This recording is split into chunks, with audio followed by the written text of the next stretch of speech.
The sacking brings an abrupt end to the contentious tenure of a loyalist who'd upended the US Justice Department's culture of independence from the White House. Donald Trump has fired his Attorney General Pam Bondi and appointed his former personal lawyer as her replacement. It follows months of scrutiny and comes amid criticism of Bondi's handling of the Epstein files and her failure to successfully prosecute several perceived Trump foes. Well, for more, let's bring in David Smith. He's Washington Bureau Chief at The Guardian. David, remind us how exactly we got here. Why is Donald Trump getting rid of Pam Bondi? Why is it happening now? I think Donald Trump had mounting frustration with Pam Bondi, and certainly the Epstein files were central to that.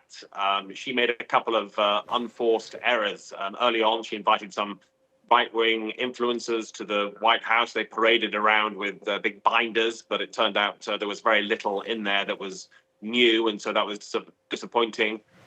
Even more importantly, at one point, Bondi said that she had a client list from Jeffrey Epstein that had to be quickly walked back and denied by officials. And we did hear last year Susie Wiles, the White House chief of staff, saying that Pam Bondi had whiffed it, that she'd made mistakes in the handling of the issue.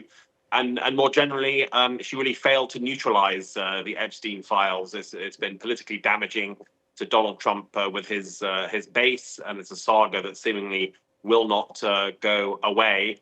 I think the moral of the story is that even if you are a devout Trump loyalist and you swear allegiance in public, it's no guarantee that he will always remain loyal to you, because we did see Pam Bondi constantly praise Trump. The Justice Department right now even has a huge banner with Trump's face, and of course, when he asked Bondi to prosecute his political enemies, she certainly tried, with the likes of Letitia James, Attorney General in New York, and James Comey, former FBI director, but none of it was enough. And I think one other notable point here, we've now had two cabinet secretaries fired in the second Trump term, both of them women, Kristi Noem and Pam Bondi, in what is already the least diverse cabinet this century. And David, on that note, we're just seeing here the last couple of minutes reports that Pentagon Chief Pete Hegseth has asked the US Army Chief of Staff, Randy George, to step down and take immediate retirement. What more do we know about that at this stage? I think we know very little. I mean, obviously, the first assumption would be, is this related to the war in Iran?